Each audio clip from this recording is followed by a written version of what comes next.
I am Ferdinand Marcos, and I am the President of the Republic of the Philippines. I stand today on behalf of 110 million Filipinos.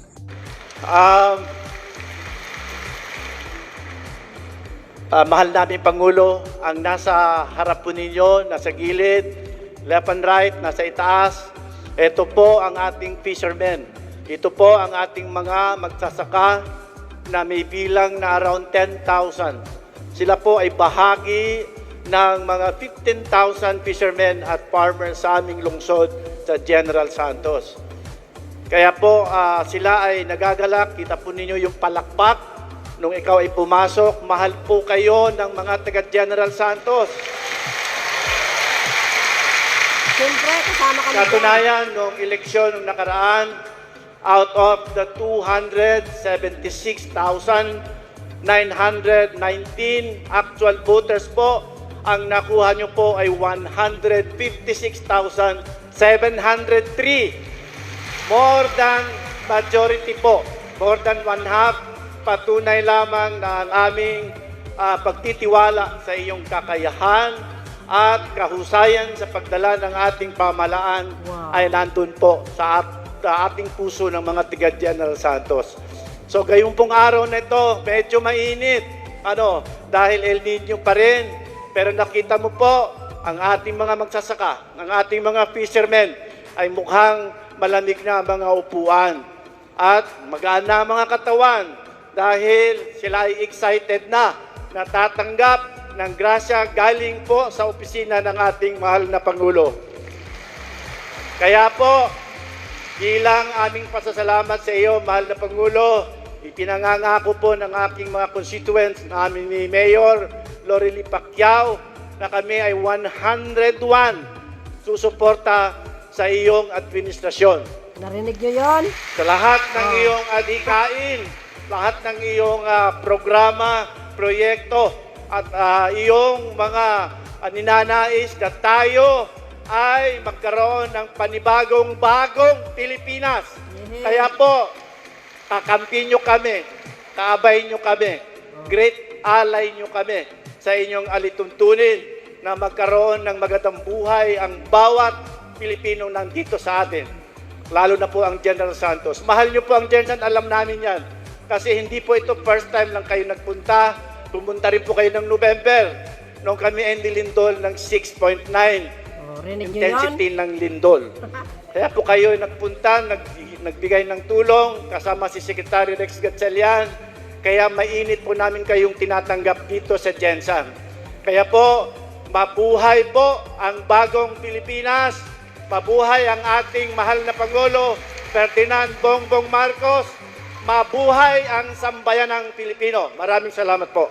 Siguro, kailangan kailangan ipakilala at babatiin ko na lang ang idol ko, ang idol nyo, ang idol nating lahat, ang dating senador at babalik na senador, Senator Manny Pacquiao.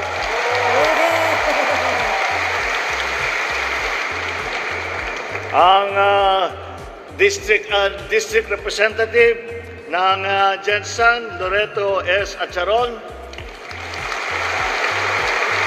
Kasama po rin natin dito ang iba't ibang mga department secretary sa iba't ibang departamento. Nangunguna na dyan ang Department of Social Welfare Development, Secretary Rex Gatchalian.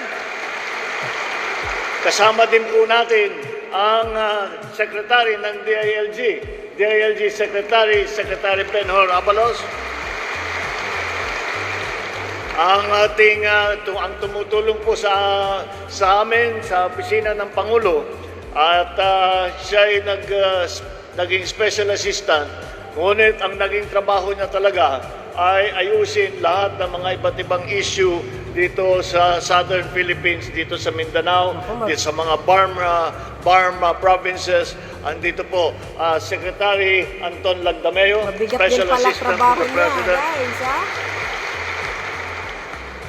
Sarangani Province Governor Rogelio Pacquiao. At ang South Cotabato Governor Renaldo Tamayo Jr., nandito si Jacob Jun. Ang ating mga kasamahan sa pamahalaan at ang pinakamahalaga na nandito, nakasama natin ngayon ang ating mga benepisyaryo ng iba't ibang tulong na dinadala natin ngayong araw. Magandang araw po sa ating lahat. Maraming salamat po sa napakainit ng pagtanggap ninyo sa amin. Siyempre naman, Mr. President, kami pa. Kasing init ng panahon, yung pagtanggap sa amin, malabis pa. Kaya may nagpapasalamat sa inyo muli. At kagaya ng sinabi sa atin, ibinida sa atin ng ating congressman, ay magpapasalamat din po ako sa inyong suportang ibinigay na buong loob na ibinigay sa nakaraang halalan, at ito po ay ang susukli po namin sa inyo ang talagang tunay na trabaho para tulungan at pagandahin ang buhay ng bawat Pilipino. Masayang-masaya po akong makabalik dito sa napakaganda at napakaunlad na Gensan. Malaki ang ambag ng General Santos City at South Cotabato sa ating food security. Number 1 kayo sa huli ng tuna at export champion pagdating sa pinya. The best yan, guys, ha? Malaki rin ang produksyon ninyo ng mais at saka ng saging. Yeah. Ang sabi nila, ito daw ay dahil mataba ang lupa. Pero sa tingin ko, wala akong duda sa aking pananaw dahil ito ay sa sipag ng mga mamamayan ng General Santos City at Tama. South Cotabato. Tama. Kapag ang lupa daw ay dinilig ng pawis ng taga South Cotabato, wow. hindi na kailangan ng fertilizer. Nahihigit pa sa bisa sa pagpapalago ng pananim. Hindi lang sipag ang inyong taglay. Idagdag nyo na rin ang diskarte at ang bukas na pagyakap sa mga bagong pamamaraan ng teknolohiya na pagpataas ng inyong ani. Kaya dapat lang alalayan kayo sa inyong bukal na layunin na paunlarin hindi lamang ang inyong mga pamilya, pero higit sa lahat ang inyong pamayanan. Kaya ang pagpunta ko rito ay hindi lang upang personal na magsabi na maraming salamat sa ating mga kaibigan dito sa Gensan at sa South Cotabato, pero upang magpahayag ng tiwala at magpamalas ng vote of confidence sa inyong kakayahan na makamit ang isang masagana at maaliwalas na bukas. Nandito po kami ngayon upang makapagbigay ng tulong at ayuda sa ating mga magsasaka, mangingisda at kanilang pamilya sa gitna ng ating ninaranasan na pagtuyot na dala ng El Nino. Ayon sa ating pinakahuling datos, mahigit sa 3 milyong Pilipino na ang apektado ng El Nino sa buong bansa, na dahilan din ng pagdeklara ng state of calamity sa maraming mga iba't ibang lugar. Sa lahat ng mga ibang lugar, lalong-lalo na sa bandang, lalong-lalo na sa dito medyo umuulan-ulan na. Pero doon sa Luzon, sa Visayas, sa mga Region 6, Region 1, Region 2, Region 3, Region 6, Region 7, talagang napakabigat ang dinadaanan po nila. At matagal na silang hindi nakakita ng ulan mula pa yata ng Nobyembre. Ang dilubyong ito ay lubang nakakaapekto sa lahat ng aspeto ng ating pamumuhay, na partikular na sa sektor ng agrikultura kung saan natutuyo at nasisira ang ating mga pananim dahil sa matinding init. Sabayan pa ng pagkawalan ng tubig mula sa mga irigasyon. Napakalaki ng nawawala sa sektor ng agrikultura dahil sa kalamidad na ito. Mahigit 100,000 mangingisda at magsasaka at mahigit 100,000 hektarya ng sakahan at palaisdaan ang naapektuhan sa El Nino. Kung susumahin po ay halos 6 na bilyong piso na ang pagkalugi sa sektor ng agrikultura. Dito po sa Gensan ay malaking bahagi ng kalakalan at ekonomiya ang apektado at nanganganib ng bumagsak kung hindi natin tulungan. Kaya naman po, pangungunahan natin ang mga pamamahagi ng presidential assistance para sa ating mga magsasaka at mangingisda dito sa Jensan at iba't ibang probinsya pa sa rehiyon. Pinaalala po natin ang ating mga kwalipikadong benepisyaryo na makipag-ugnayan sa inyong mga lokal na pamahalaan upang agad na makuha ang 10,000 pisong tulong pinansyal.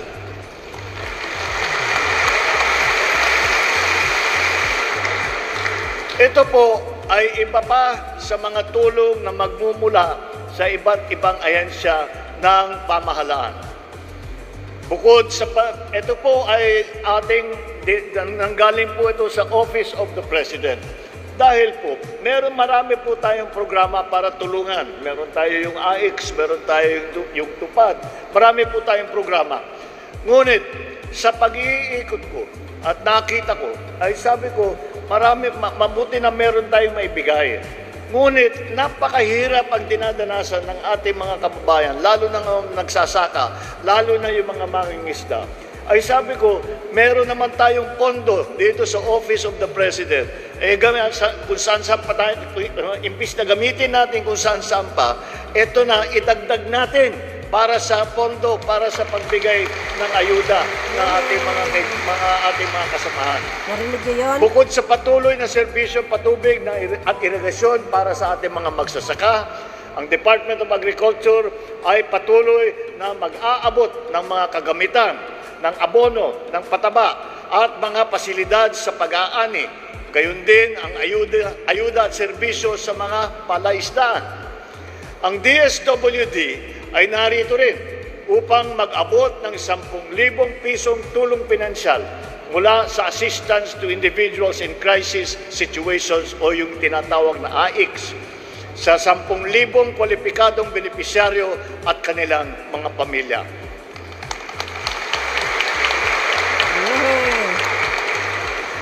Maliban pa rito, 38 benepisyaryo naman na makakatanggap ng payout mula sa tulong panghanapbuhay sa ating Disadvantaged Displaced Workers o TUPAD program ng DOLE. Wow. Kaakibat nito ang pag-aabot ng TESDA ng livelihood toolkits sa 10 benepisyaryo at allowance para sa kanilang mga scholar. Malugod naman nating pinapasalamatan ang ating butihing House Speaker para sa 5 kilong bigas na ating ipapamahagi sa mga naririto ngayon. At least mayroon. Sa ating pagkakaisa, tiyak ako na makakabangon tayo kahit anumang unos ang ating kaharapin. Kahit dahil kilala natin ang ugali ng Pilipino na matatag at pagiging maabilidad. Magtulungan po tayong lahat, kasama ang mga ahensya ng pamahalaan, mga lokal na pamahalaan, mga komunidad, upang malampasan natin ang mga pagsubok na ito. Ito na po ang epekto ng sinasabi nating tinatawag na climate change na siyang nagdudulot ng matinding init, malalakas na bagyo, El Nino at La Nina. Isa lang po ang tinitiyak ko. Narito po ang inyong pamahalaan at hindi po kami magkukulang sa pag-aalalay sa inyo. Ang hiling ko lamang ay suportahan din ninyo ang pamahalaan upang maisakatuparan natin ang ating mga plano at programa. Gamitin po natin ng maigi ang mga ipinamahagi nating tulong ngayon upang mapag-ibayo ang inyong kabuhayan. Sama-sama po nating itaguyod ang bagong Pilipinas kung saan ang bawat Pilipino ay nakikilahok sa pagpabuti ng kalagayan ng lahat ng bawat Pilipino rin. Ito po ang aking sasabihin lamang at ipapangako sa inyong lahat. Hindi po ito minsanan lamang. Hindi po ito ginagawa na pagdating lamang na habang nandito ako. Ito ay isang programa na patuloy natin gagawin hanggat kinakailangan. At sana yung mga sa inyo na nangangailangan ng tulong, huwag po kayong nahihiya, huwag po kayong magdalawang isip. Lumapit po kayo sa mga local government, lumapit po kayo sa ating mga iba't ibang ahensya ng gobyerno upang malaman din namin kung sino ang nangangailangan ng tulong upang ito ay mabigyan kaagad namin na matugunan natin at mabigyan natin ng tulong. Yan po ay masasabi ko na maasahan po ninyo ang inyong pamahalaan. Asahan po ninyo na ang pamahalaan nasyonal ay nandito po. Kahit malayo kami at nasa Maynila kami, nakabantay po kami sa inyo. At tinitignan po natin, tinitiyak po natin na kung sino man ang nangangailangan ng tulong ay mabibigyan ng tulong. Yan po ang unang katungkulan ng isang Pangulo. Yan po ang unang katungkulan ng bawat opisyal ng pamahalaan. At ito na rin ay gagawin na rin natin katungkulan ng bawat Pilipino para mapaganda ang ating minamahal na Pilipinas, para may abot na natin ang bagong Pilipinas. Maraming salamat po. Magandang tanghali po sa inyong lahat. Maraming salamat po, mahal na Pangulo. Sa oras na ito, inanyahan po natin ang ating mahal na Pangulo na pangunahan ng pamamahagi ng presidential assistance para sa ating mga piling farmers at fisherfolk na apektado ng El Nino.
yun mga kababayan, okay? Narinig nyo ang speech ng ang mahal na Pangulo at narinig nyo po yung speech ni Mr. Atcharon. Ay Congressman Atcharon, ika nga, no? At nakita nyo yung pamimigay niya po mga kababayan ng tulong sa mga fisher folk, sa mga farmers. At marami pa po yan guys, yung mga tupad, tapos na po sila, no? At syempre, ang bawat lugar tulad po ng South Cotabato, nakatanggap po siya ng 50 million. At ang lugar po ng Sarangani, nakatanggap po ng 50 million. At of course guys, ang General Santos City, si Mayor Pacquiao, ay nakatanggap po ng 10 million. Para yan po guys sa kanilang nasasakupan. So ganyan kagaling at may malasakit ang Pangulong Marcos Jr. Marami pa po guys ang mga ahensya ng gobyerno nagbibigay ng tulong dyan po sa ating mga kababayan na nangangailangan. And of course, congratulations sa mga taga-Jinsan at sa buong ahensya ng gobyerno, no, especially sa ating mahal na Pangulong Marcos Jr. Maraming salamat po at marami po akong pamangkin dyan nakatira sa Jinsan. Of course guys, shout out sa inyong lahat, sa mga taga buong Jinsan. Shout out sa inyong lahat. So, kung narinig nyo guys, no? Si Manny Pacquiao guys, tatakbo ng pagkasenador under the sa ano guys, no? Sa kay Pangulong Marcos Jr. Sabi ko sa inyo, mga babayan, malinaw na malinaw. Tatakbo siya sa pagkasenador 2025 under the Marcos administration. Di ba guys? So yun guys, maraming salamat sa inyong watching. Abangan nyo po ang ating mahal na Pangulo sa mga lugar nyo at ang serbisyo fair ni Speaker of the House, isa sa magandang proyekto ng Marcos administration. And of course guys, ang Love for All ni First Lady, no? Maraming pang tulong yan sa lahat po ng region sa buong Pilipinas, ay iikutin po nila para magbigay ng kaukulang tulong sa ating mga mahirap na mga kababayan, especially po sa mga magsasaka at sa mga mangingisda, no? So yun guys, maraming salamat sa inyong lahat. See you again on my next upload video. Ayan, i-updates natin ang bawat pag-iikot ng ating mahal na Pangulo sa buong probinsya ng Pilipinas. So yun guys, maraming salamat again. Thank you. Bye bye boy. And babus. God bless Philippines. Kayo. Siyempre.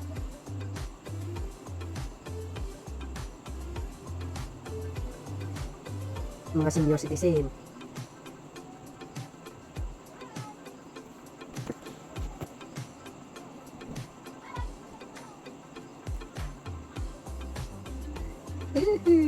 Para lang siyang nangangampanya mga kababayan, ha?